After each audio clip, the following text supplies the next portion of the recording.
Hey YouTubers, it's Chris. I'm gonna give you an insurance update. So, we contacted insurance like that day actually. This is about a week after. Like I just went Monday and it's Saturday. So, anyway, I talked to Cigna and yes, we have fertility benefits, which they said to us prior to us selecting that plan.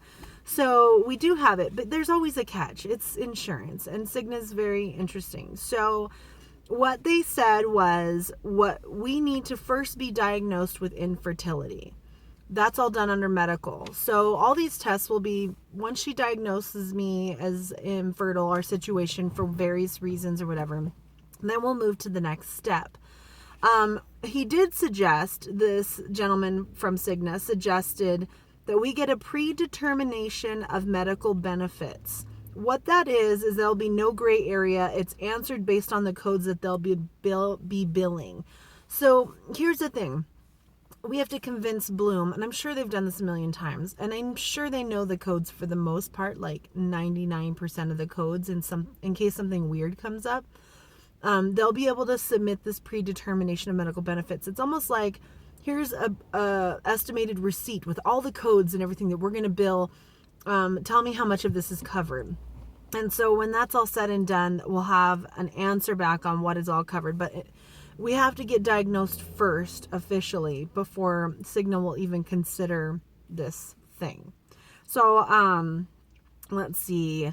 It could take up to 30 days to get this predetermination of medical benefits filled out. So I'm going to email my gal there at Bloom and give her this information and see if that's something she's going to start now or later. She might have to wait until I have the diagnosis of infertility. And that will be on February 29th, that next appointment.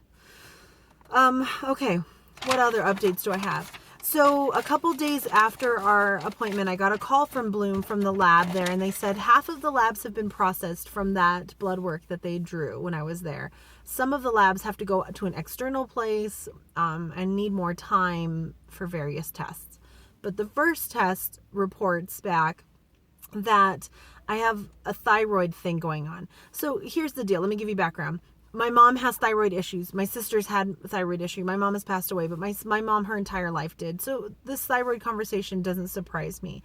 I have been tested over and over and over and over my entire life for thyroid because of the weight and all this stuff going on and the family history. And no, everything's fine. All the doctors are like, no, your thyroid's fine. Your thyroid's fine. Everything's fine. So here's this fertility doctor. And so what they say is, normal range for the fertility doctor that I have is 1 to 2. I came up as 2.5. So they're like, okay, we're going to put you on thyroid medication. I'm like, okay, no problem. I do more research and I come to find out that thyroid is a huge range, like 1 to 10 or something crazy. And it really varies on the doctor's opinion of thyroid. So now I'm like, okay, great. We're going on a medical practice because it's practice. It's not actually real, you know. So it depends on what doctor you have, and they look at your results on whether or not they think that it's out of whack or not. I could have been 2.5 this whole time, and people are like, whatever, no big deal. The fertility specialist, 2.5 is out of range. So they put me on levothyroxine, 25 milligrams, which is actually, I did some research and it's more of a dose than they would normally start you at, I guess. So anyway, I'm going to do this for 4 weeks. I have another lab request form that they emailed me because, again, I'm 3 hours away. Luckily, I have LabCorp, and they're LabCorp in Phoenix. I'm LabCorp where I live. We're good. So in a month, I'm going to test it again, and we're going to see if that dosage is working to what they want. If it's not, they're going to adjust it again. So that's half of the labs. I have not heard on the other half, and the other half's probably more hormone testing and things. A side note, in my research, I found that in 2002 to 2007, please don't get mad if I'm quoting the wrong dates, but I know it was like a 5-year bracket, that if you Google levothyroxine or thyroid and IVF, there was a study done. And the study came back with pretty good results that there's something with the levothyroxine thyroid medication It helps with implantation. So I thought, wow, this is really cool. My Bloom lady is really on top of her game because she's aware of all this. Yay! So it's interesting. So I'm not against it. I guess my concern on a personal level is, am I going to be stuck on this medication for the rest of my life? Most people are. Am I excited about that? No. You have to take it 30 minutes to an hour, preferably an hour, before you eat, first thing in the morning. I'm a Leo. I like to sleep. Now I have to get up and take a medication. Like, I literally have my morning timed out where I know what time I have to leave, what time I get up, I get in the shower, how long it takes for me to put my makeup on, how long it takes for me to cook one egg and eat it, and out the door. Now I have to figure out, well, crap, now I have to wake up, drink, get out of bed so I can go take this pill, which that's like fun for me. Yay. And then, start my whole routine and then still not be able to eat anything. So it gets kind of whatever. It's a new lifestyle. It is what it is. I'm not complaining. It is what it is. And it's just alterations that I have to make for a healthier, better me. Yay. Update on our weight loss. It has only been like 4 or 5 days since Scott and I have tried or aggressively tried to lose this 10 pounds before Valentine's Day. Both of us are the same weight. I'm not upset about it. We're going to keep doing it. I will be honest, I'm not using my sleeve to the best of my ability. I'm not the best with hydration. Since I've gotten my sleeve over a year and a half ago, I cannot drink water. That sucks.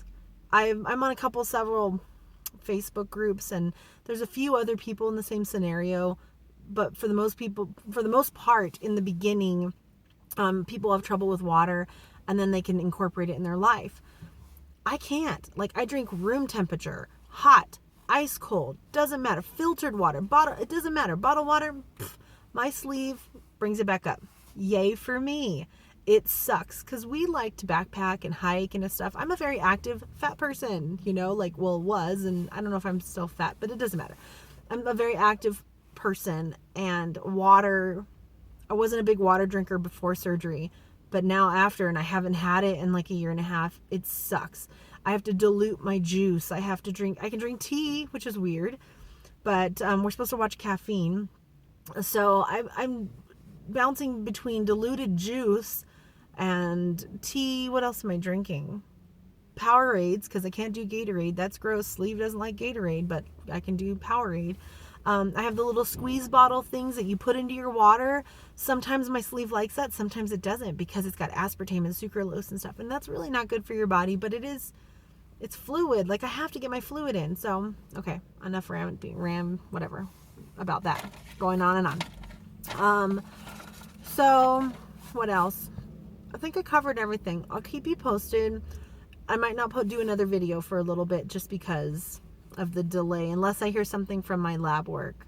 Otherwise, February 29th, we'll see if I can do my sonogram thing that I talked about in my previous video, where they do the test and the fallopian tubes and the water solution and all this great stuff. It's supposed to be 6 to 10 days of your cycle, but before you ovulate. So I'm hoping the timing of my appointment will work out where I can make this one trip down to Phoenix, do this test, and yay. And then she's really cool because she said she'll be able to do that. It's like 5 to 10 minutes, and then have some time to review it real quick. And then my appointment's not till noon. So when I call them the week before, when I start my cycle, and I call them and I say, hey, I need to schedule this for my 6th day or whatever, and hopefully it's on my appointment. They kind of squeeze you in to get it done. It's so weird. I feel bad for this lady, this doctor, because your life is sucked up by fertility, and it's all based on everybody else's body schedules and how you have to kind of be at everybody else's beck and call. I wonder if she has a life. Anyway, I just feel bad for her, because she's awesome though. So I don't want her to change her mind in her field until she's done with me, until we have our baby. So, baby dust to all of you guys that are all thinking about it and trying, and have a good day. Bye.